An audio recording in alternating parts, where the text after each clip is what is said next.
kanca-kanca sedaya. Sugeng enjing Pak. Selamat pagi, gimana kabarnya? Baik? Alhamdulillah. Nah, oke, sebelum pelajaran pada hari ini kita mulai, alangkah baiknya kita berdoa terlebih dahulu. Berdoa disilakan. Berdoa tidak dibatasi. Oke, kita apresiasi dulu yang tidak hadir. Ada siapa ini? Mbak Sakra ada? Ada. Oke, Mbak Najwa hadir. Alhamdulillah. Mbak Alun hadir. Alhamdulillah. Mbak Tika hadir. Mas Alvin nggak ada ya? Gak Nggak ada keterangan? ada. Ya udah nggak apa-apa. Oke, tidak usah lama-lama.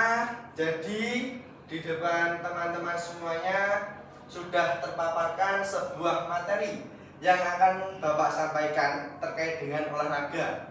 Nah, kemarin kan kalian sudah berenang di sana.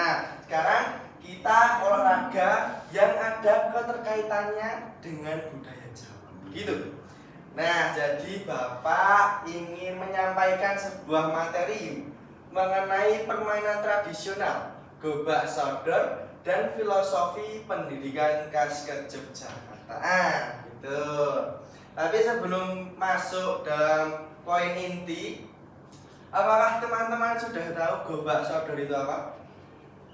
Apa, bawa tahu nggak? Belum tahu Pak. Belum tahu, belum pernah main gobak sodor? Belum. Yang gini-gini? Ya belum. Belum, ya udah, Bapak jelaskan ya di sini ya. Ya. Jadi gobak sodor itu adalah salah satu permainan tradisional yang ada di daerah istimewa Yogyakarta.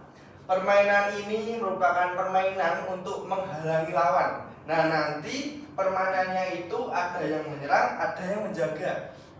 Gitu. Nah, untuk permainan ini dimainkan oleh 3 orang atau lebih. Begitu. Terus permainan ini juga mengajarkan bahwasannya di dalam permainan gobak sodor ini ada sebuah filosofi yang bermakna yang ada kaitannya dengan pendidikan khas Yogyakartaan, yaitu golong gilik dan jalmo kang utama. Apa sih itu golong gilik dan jalmo kang utama? Sebelum ke inti dari filosofi pendidikan khas Yogyakartaan itu, ini adalah cara bermain untuk permainan gobak sodor ya. Minta maaf ini ada gangguan sedikit. Bentar. Oke. Cara bermain gobak sodor. 1. Setiap tim terdiri dari 5 anggota. Satu tim akan menjadi tim penjaga dan tim yang lain akan menjadi pihak berusaha memasuki benteng tersebut. Jadi untuk permainan ini ada yang menyerang 5 orang, ada yang menjaga 5 orang gitu. Lanjut untuk poin kedua, untuk tim yang menjadi penjaga benteng atau yang menjaga itu harus menjaga lapangan menurut garis horizontal dan garis vertikal. Penjaga benteng garis horizontal harus berusaha menghalangi tim lawan yang tengah bergerak memasuki garis batas. Sementara bagi penjaga benteng, garis vertikal bertugas menjaga keseluruhan garis batas vertikal yang terletak di tengah lapangan.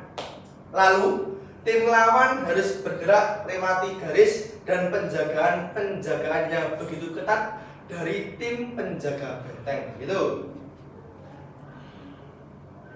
Nah, untuk peraturannya bermain gobak sodor ya. Nah, ini yang 1, 2, 3, 4 ini adalah tim penjaganya. Terus yang segitiga ini tim menyerangnya yang harus melewati berbagai rintangan yang ada di permainan ini. 1.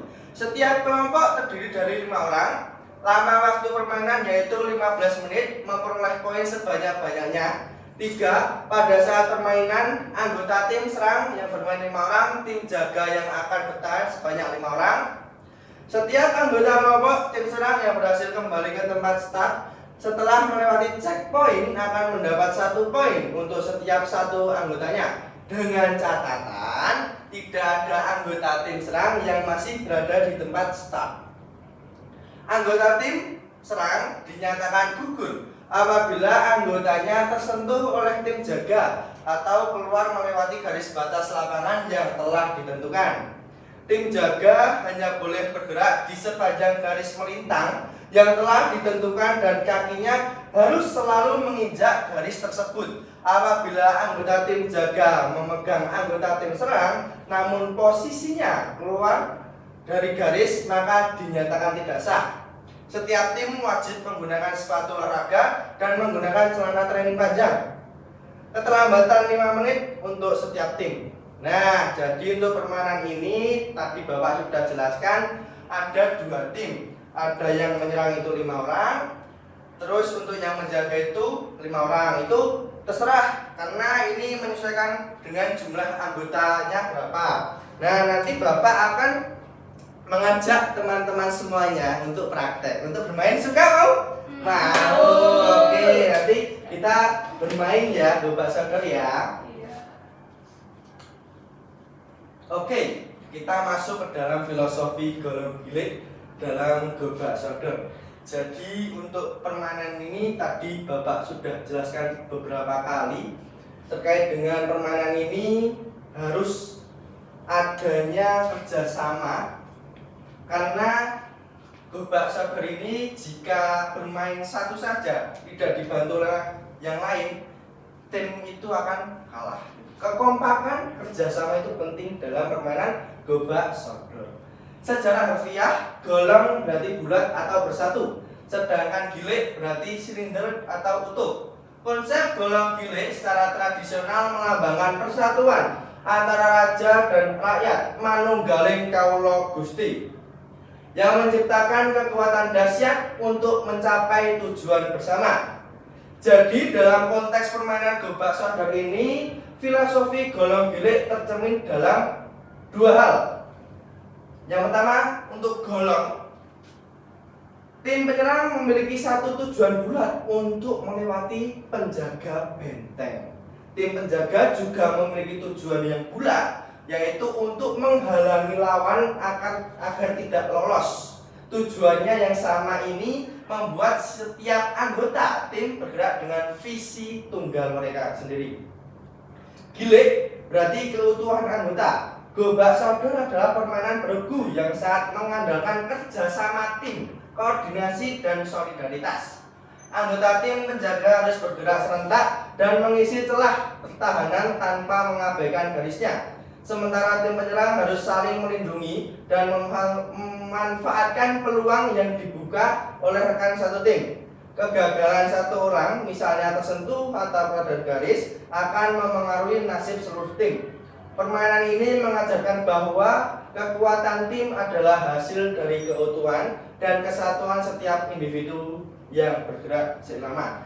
Nah, jadi sudah jelas bahwasanya untuk filosofi golong gilik ini mencerminkan asas kerjasama, solidaritas, dan kekompakan. Karena jika tim penyerang itu ataupun tim penjaga tidak memiliki kerjasama tim, maka tim tersebut akan gagal dan tidak akan memenangkan permainan Gobak Soccer. Begitu.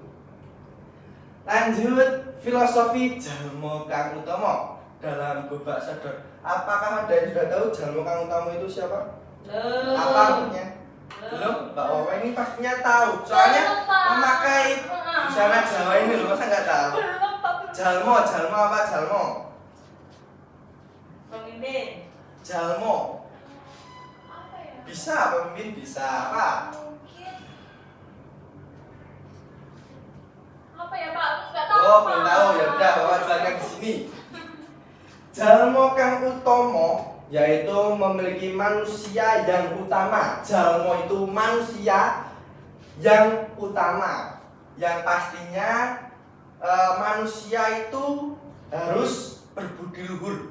Konsep ini menjadi tema sentral dalam upaya memperkuat karakter dan kebijaksanaan anak didik di Yogyakarta.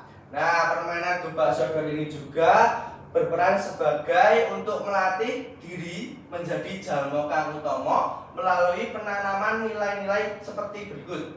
1. Kepemimpinan dan tanggung jawab. Jalmo Kang Utomo adalah pemimpin bagi dirinya sendiri dan bagi timnya. dalam Gombak Sodor, setiap pemain baik sebagai penjaga garis maupun pelari memiliki tanggung jawab spesifik untuk menjalankan peran yang telah disepakati. Pemimpin tim harus memiliki kemampuan strategi dan pengambilan keputusan cepat untuk memandu anggota tim menembus atau menahan pertahanan lawan. Sifat kepemimpinan inilah yang menjadi salah satu ciri mendasar dari seorang manusia yang utama. Jadi, dalam permainan ini semua orang itu harus memiliki sifat kepemimpinan. Karena jika di tim itu tidak ada pemimpin, mau bagaimana harusnya nanti ketika tim nanti tidak mempunyai pemimpin akan bingung sendiri, tidak ada koordinasi dan tim itu akan gagal. Jadi di sini untuk permainan Gombak Sodor sendiri mempunyai filosofi yang amat sangat mendalam yang terkait dengan pendidikan khas Yogyakartaan, yaitu yang pertama tadi ada Golong Gilik, yang selanjutnya ada Jalmo Kang Utomo, yaitu sifat kepemimpinan dan tanggung jawab. Lalu untuk selanjutnya yang terkait dengan Jalmo Kang Utomo, tim dalam permainan Gombak Sodor ini harus memiliki sifat kejujuran dan sportivitas. Karena jika kalian mempermainkan permainan apapun itu, tapi kalian tidak jujur, tidak sportivitas, maka apalah jadinya nantinya, gitu ya. Nah, lalu untuk Jalmo Kang Utomo sendiri akan membentuk sifat kalian terkait dengan tadi kepemimpinan, tanggung jawab, kejujuran, dan sportivitas. Nah, itu yang bisa kalian implementasikan nantinya di masyarakat. Begitu. Penting kan? Penting. Nah, begitu. Lanjut kesimpulannya. Apakah ada yang tahu kesimpulan dari materi yang Bapak sebutkan tadi? Ayo, Mbak Wawa. Kok saya terus, Pak? Iya, soalnya kamu tuh sangatlah memperhatikan gitu loh dari tadi. Tahu nggak? Ayo kesimpulan. Kesimpulannya itu mungkin dari segi Gombak Sodornya itu mencerminkan mikrokosmos atau filosofi Jawa. Terus permainannya itu juga mewujudkan apa ya Pak, memiliki sifat golong giling gitu loh Pak. Terus ya itu sih Pak, kayak mungkin nilai-nilai kepemimpinan, tanggung jawab, kejujuran, terus sportivitas yang sudah Bapak jelaskan tadi. Tepuk tangan dong nih. Ya buat Mbak Wawa. Oke, ya. Oke, terima kasih pada Mbak Wawa yang sudah menyimpulkan tadi berat banget. Jadi untuk permainan tradisional ini, Gombak Sodor ini adalah sebuah permainan yang memiliki tujuan untuk membangun karakter siswa-siswi yang pertama berbudi pekerti luhur, memiliki sifat kejujuran, sportivitas, kepemimpinan, dan juga yang lain-lain. Terkait dengan Gombak Sodor sendiri, yaitu mempunyai tujuan akhir, yaitu bukan hanya kemenangan tetapi pembentukan karakter yang selaras dengan nilai-nilai luhur budaya, yaitu persatuan dan kebajikan. Begitu terkait dengan PPT yang Bapak sampaikan. Anak-anak mempunyai membawa itu enggak? Kaos ganti. Ayo kita main habis ini. Bawa? Bawa. Oke, habis ini Bapak menangkan, langsung kita keluar ya, Bapak tunggu di lapangan. Ya, gitu Pak. ya. Ya, siap. Oke, mungkin begitu saja yang bisa Bapak sampaikan. Kurang lebihnya dalam hal Bapak menyampaikan mungkin masih banyak salah kata maupun tindakan Bapak yang kurang enak di teman-teman semuanya. Bapak mengucapkan permintaan maaf yang sebesar-besarnya. Akhirul kalam, wassalamualaikum warahmatullahi wabarakatuh. Waalaikumsalam warahmatullahi wabarakatuh.